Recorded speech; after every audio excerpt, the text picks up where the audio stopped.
Okay, we will get started talking about industry in progress and the key individuals in it. This is a PowerPoint presentation and it is available online, although with notes that should hopefully help if for some reason this does not work. There should be closed captioning on this, but if for some reason it's messed up on YouTube, let me know so I can get that fixed for other students. Alright, so we're going to go ahead and start off with the captains of industry. What was happening at this time was industrialism was expanding in America with the advent of a couple of different things. The prominence of coal, the use of coal to create the steam engine, the creation of interchangeable parts. That's a really big thing that doesn't get talked about a lot, but the ability to make parts that could be taken out and replaced rather than having to replace an entire piece of equipment. So an example of this is if you've got a door that's broken, you can just replace the hinge rather than the whole door. That's a really rudimentary example, but being able to use that in factories made it a lot cheaper to run factories and to use factories to produce things. A lot of people became very wealthy off of some of these innovations. The first one we're going to talk about is Andrew Carnegie. He was a steel baron. Essentially, he moved over from Ireland. His family was very poor. He started working in the railroads early on and gained a lot of wealth managing railroad cars. He started the process of burning railroad cars rather than moving them off the track because it was faster and ended up making more money because of the time saved. What ended up happening is he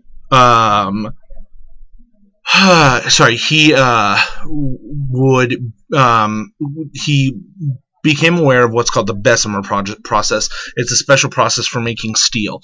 And using that, he became the lead steel producer in America. He became incredibly wealthy off steel production, which became so much more efficient and was highly in demand with the advent of the skyscraper and railroads at the time. So as America was building up new structures that needed steel, he was the primary supplier because he had access to this process that allowed him to produce it cheaply. He became very, very wealthy, and he would eventually donate most of his money to various charities. But while he was alive, he was, very harsh towards workers, as all of the people in this particular section you'll find are. J.P. Morgan was an investment banker. He benefited not so much from actually being in charge of an industry as much as he was putting forward the money for a lot of some of the new developments, like steel and railroads and oil, that other people would become wealthy off of, but because he invested in it, he became wealthy off that. You'll notice that J.P. Morgan is still a bank today. In 2008, they merged with Chase, but J.P. Morgan Chase is still a very prominent banking firm in the United States today and has lasted far past his lifetime. And that's sort of the legacy of the beginning of a financial market that had never really seen prominence before. J.P. Morgan sort of heralded that. The sort of investment banking that caused the 2008 financial collapse, which you'll remember that we've talked about before with issues of regulation and federal oversight of banks. He's sort of, this is sort of beginning with him. John Rockefeller was the wealthiest person in American history, and that's including adjusting for inflation today. So even in today's dollars, he would be wealthier than anyone else that's ever lived in America, possibly the world. I don't want to say that because you've got really wealthy kings and queens during the ancient period, and it's really difficult to measure that wealth, but definitely in American society, he's wealthy. So that's sort of he ended up, what he did was he was an oil baron, so he became really prominent through owning and selling oil, and his company was known as Standard Oil, and that's where most of his money came from. Along the same lines of the captains of industry, there were people that fought back against that. John Dewey, in response to the Industrial Revolution, saw that education needed a considerable overhaul, and so he founded the Gary, Indiana School, which is the model for today's current high school. He ended up modeling it off of some of the progressive ideas at the time and tried to institute social equality by preparing kids for jobs that they would be having after they got out of school, and making it a little bit less boring, I think, moving between classes rather than staying in one room all day and talking about different stuff and really having a more pragmatic basis. Jane Addams was a strong fighter for the rights of the poor. She ended up doing a lot of urban reform in Chicago and tried to improve the living conditions of the poor, and she created the Hull House, which is a settlement house. It's a building where the poor would come to live, and it was with the idea of trying to get the poor and the rich to live in closer proximity to one another. And she did a lot for fighting for sanitation. So like, cleaning up the streets and things like that, like in a literal sense, like there was dirt and death and decay on the streets, and Jane Addams was really responsible for helping to push for some of that. We've talked about labor leaders before, and what ends up, and you'll be talking about this a lot more when you do the unit, if you haven't already done the group work module. But labor leaders were essentially people that were part of unions that sort of fought for the rights of workers, as other people like Carnegie and Rockefeller were becoming very wealthy off of these industries, and the workers weren't necessarily benefiting from that. Eugene Debs founded the International Workers of the World, which is one of the first labor unions, but it would it ended up, or the first international labor union, I should say, but it ended up falling apart. He was a socialist, which was really more of a fringe economic policy, not so much what you're going to see with some of the more moderate labor leaders, and so that's one of the reasons it ended up not getting as much support. Socialism, if you'll remember, supports government oversight of capital, so that people who might not be as wealthy can have access to some of the wealth that is derived from society. Samuel Gompers was another prominent labor leader. He ended up leading the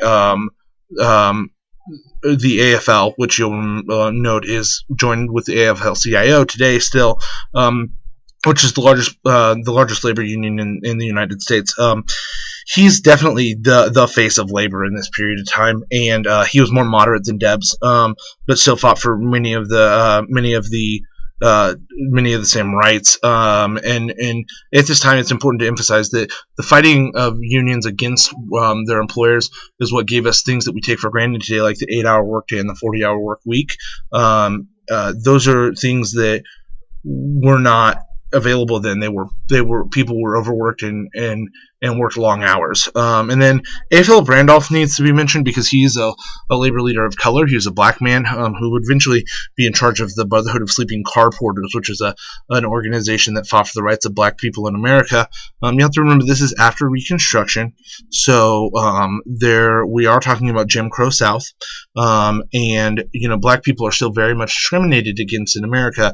But Randolph stood out as a labor reformer and a leader for the civil rights movement later on.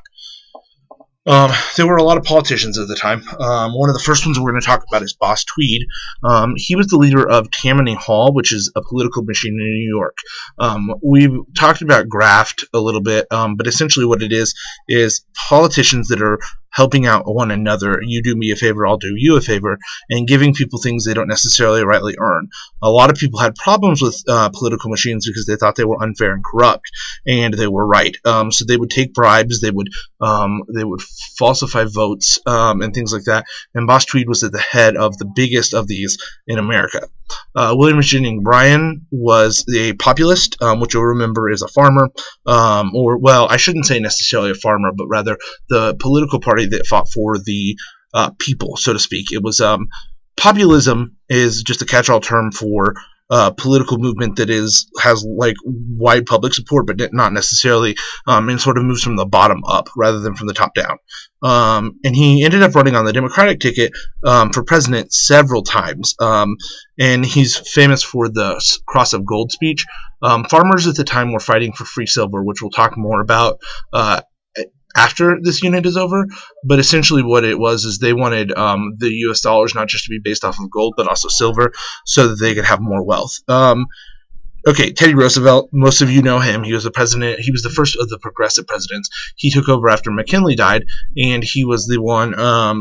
he was after a long string of presidents that are largely forgettable and didn't accomplish much. Roosevelt started really kicking in progressive forms, and then lastly, Woodrow Wilson was the leader during World War One. We'll talk about World War One in a separate unit, but Wilson oversaw the passage of the 4 progressive amendments that we're going to be talking about in the individual modules, or the lecture discussion modules, I should say. Those that gave women the right to vote. Gave us the ability to collect an income tax to fund the federal government, and then also the direct senatorial elections. He also oversaw the 4th of the progressive amendments, which outlawed liquor, but that would later be overturned. There are a lot of really prominent civil rights leaders at this time. You'll note that one of the progressive amendments gave women the right to vote, and really responsible for that are Susan B. Anthony and Carrie Nation, who were 2 prominent women leaders at the time. Susan B. Anthony obviously is the face of the women's movement at the period. She's on the quarter. Well, not the quarter, but she was on the bicentennial quarter. Carrie Nation was another women's suffragist who led the Women's Christians Temperance Union, which was first and foremost a prohibitionist organization. They tried to outlaw alcohol. She took an axe to saloons and would chop them down so that people couldn't drink there. Emma Goldman was a feminist and an anarchist that came over from Russia. She has a lot of very fringe radical beliefs, but was just a terribly interesting person. I definitely want to make sure that someone does a report on her because she's possibly the most fascinating person of this era. And then W.E. Du Bois created this idea of Pan-Africanism and sort of tried to unite all of the black people in America under this sort of common African identity to fight for their rights. He and Booker T. Washington were both prominent civil rights leaders at the time that sort of are analogous to Martin Luther King Jr. and Malcolm X in the way that W.E.B. Du Bois was more militant and Booker T. Washington was more passive. But I mean, they were both prominent leaders fighting for the rights of Black Americans. We have critics. William Allen White was a prominent critic in Kansas. If you've ever been to Emporia, you know that there's the William Allen White House. He was responsible for the Emporia Gazette. He criticized the Populist Party pretty significantly, and he was a really powerful journalist at the time. Thomas Nast was a political cartoonist. You'll see some of his political cartoons, but he criticized, a lot of Tammany Hall and a lot of some of the national politics at the time. Upton Sinclair wrote The Jungle, which would expose the conditions of the meatpacking factories at the time and resulted in the creation of the FDA so that people can oversee the food that we eat. So that's all that I've got for you. Hopefully this gives you a brief overview. The wiki has more information, and you can use that as a launching pad to go and find more information on who you would like to do research on. Thank you very much, and I hope that you are able to get stuff done. If you have any questions, just email me or let me know while the other people in the group, the lecture discussion module, are working individually. Thank you.